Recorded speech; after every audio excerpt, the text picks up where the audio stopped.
My house reeked of cigarette smoke, the kind that crawls into your walls and refuses to leave. Dishes were stacked so high they looked like modern art, and every night, like clockwork, bass from a Bluetooth speaker rattled the windows like I was living above a nightclub.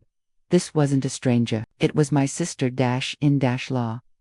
She had moved in after a massive fight with her boyfriend. Tear-streaked face, suitcase in hand. She said she just needed a couple of days to cool off. I felt bad. I opened our home to her because that's what family does, right?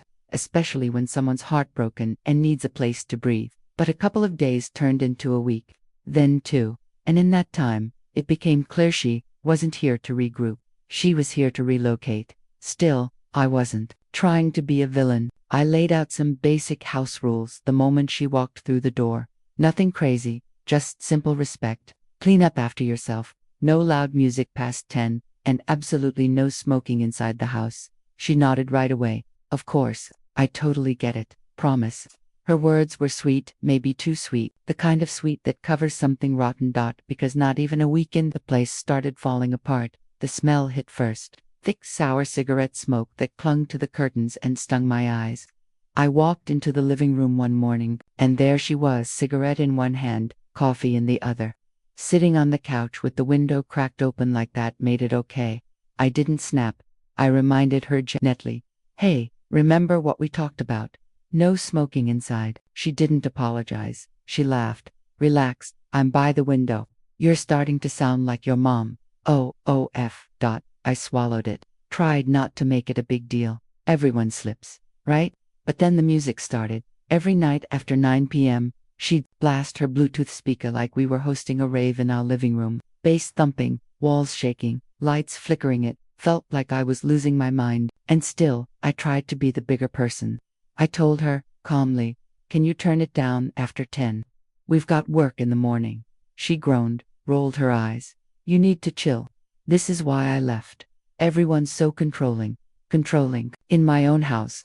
Meanwhile, dishes piled up like a college dorm. Empty cups everywhere.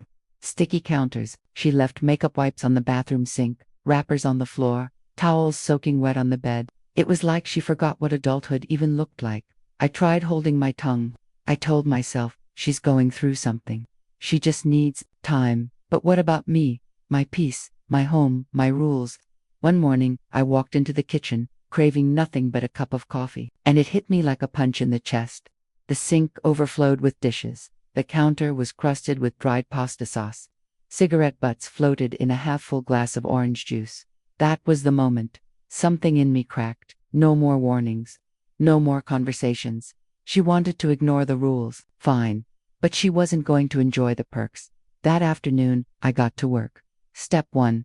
I changed the Wi-Fi password. This woman lived on her phone. TikTok, Netflix, FaceTime. Cutting that off would be like severing a lifeline. Next, I locked the laundry room. No more free detergent. No more spinning cycles for her overflowing hampers. And finally, I removed the spare key to the front gate from the hook and locked it away. If she wanted to leave the house, she'd have to ring the doorbell like a visitor. Because clearly, she had forgotten this wasn't her house, it was mine. It didn't take long. That evening, I heard footsteps pounding down the hall. Hey, she said. Phone in hand. The Wi-Fi's not working. Do you know what's wrong? I blinked. That's strange. A few minutes later, the washer's locked. Is it broken? I shrugged. Could be. Then came the final blow. Where's the gate key? I need to run to the store. And that's when I delivered the line I had rehearsed perfectly in my head.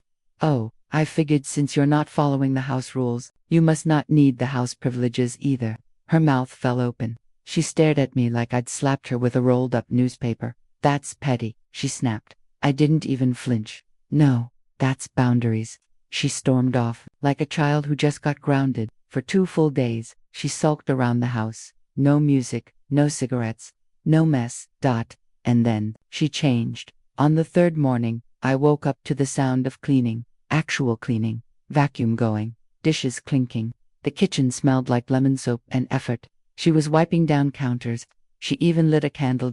Then came the moment I was waiting for. She walked up to me, eyes down, and mumbled, "Can I get the Wi-Fi password now?" I smiled like royalty. You know the phrase. She rolled her eyes so hard I thought they might fall out of her head. I will follow the queen rules in the queen's castle. She said it like a 5-year-old being forced to apologize, but I didn't care. Words are words. And I handed her the password like a royal decree. Since that day, she's been a completely different person. Quiet, respectful, tidy. Honestly, it's been kind of nice. Funny how quickly people remember their manners when you take away their luxuries. They say kindness is a strength, and it is. But sometimes, setting ruthless boundaries is the only way to protect your peace. You don't have to scream. You don't have to fight. Sometimes, all you need is a little passive-aggressive brilliance, because in this castle, the queen always gets the last word.